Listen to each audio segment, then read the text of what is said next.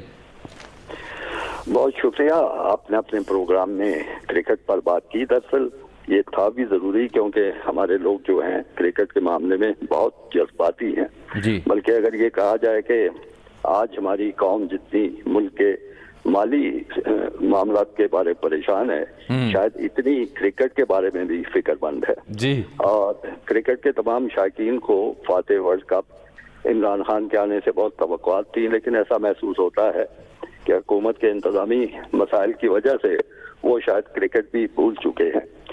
کوئٹہ کا واقعہ جس کے بارے میں آپ پوچھ رہے ہیں انتہائی افسوسناک بلکہ شرمناک ہے، کیونکہ اس سے ملک میں بھی کافی خرابی ہوئی ہے اور بیرون ملک بھی ہماری جاگ ہنسائی ہوئی ہے. بلکہ جتنے منہ اتنی باتیں. اگر پوچھا جائے کرکٹ بورڈ سے وابستہ لوگوں سے تو ان کا تو ایک ہی موقف ہے کہ دراصل یہ جو سابقہ بورڈ کے لوگ تھے ان کے زیر اثر تھے جو بورڈ کے جو ممبران تھے، اور انہوں نے ان کو اکسایا ہے.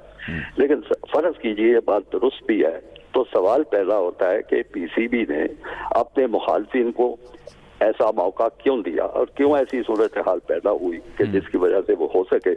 خاص طور پہ دو معاملات جو تھے وہ وہاں پہ خاصی یعنی ایگریسولی اٹھائے گئے. ایک تو تھے وسیم خان جو ایم ڈی کی جو تعیناتی اور دوسرا ڈومیسٹک کرکٹ کا ڈھانچہ اور محکماتی ٹیموں کا اس میں رول. دیکھیے وسیم خان مجھے کوئی سمجھ نہیں آتی، میں کوئی 35 سال سے 30 سال سے کرکٹ سے وابستہ ہوں کہ چیئرمین ایک موجود ہوتا ہے وہ تمام اختیارات رکھتا ہے. تو وسیم خان ایم ڈی 20-25 لاکھ روپے تنخواہ پہ لانا اور اس کو سارے اختیار دینا ہے، یعنی وہ بورڈ آف گورنرز کے بھی اختیار، چیئرمین کے بھی اختیار، سب کے اختیار اگر یہ دینے ہیں تو پھر نہ چیئرمین کی ضرورت ہے نہ بورڈ آف گورنرز کی ضرورت ہے. اور یہی چیئرمین محسوس کر رہے ہوں گے نا کہ میں یہ ذمہ داریاں ادا نہیں کر سکتا، تو اس لیے مجھے سپورٹ چاہیے ایم ڈی کی. تو شامی صاحب تو ان کو پھر استعفیٰ دے دینا چاہیے. یہ تو کوئی بات نہیں ہے نا. پچھلے 70 سال سے جتنے چیئرمین آئے انہوں نے بڑی کامیابی سے کرکٹ بورڈ چلائے ہیں. خالد صاحب اب مختصر جاتے جاتے یہ فرمائیں، آج انضمام الحق نے ٹیم کا اعلان بھی کر دیا اسکواڈ کا اور 2 کھلاڑیوں کو مشروط کر دیا، عامر کو، آصف کو، کہ اگر وہ پرفارم کریں گے انگلینڈ میں تو پھر ان کو ورلڈ کپ میں کنسیڈر کیا جا سکتا ہے. سرفراز کیپٹن ہے، اسکواڈ کا اعلان ہو گیا. عابد علی کی ٹیم میں شمولیت کو انہوں نے اعلان کر دیا.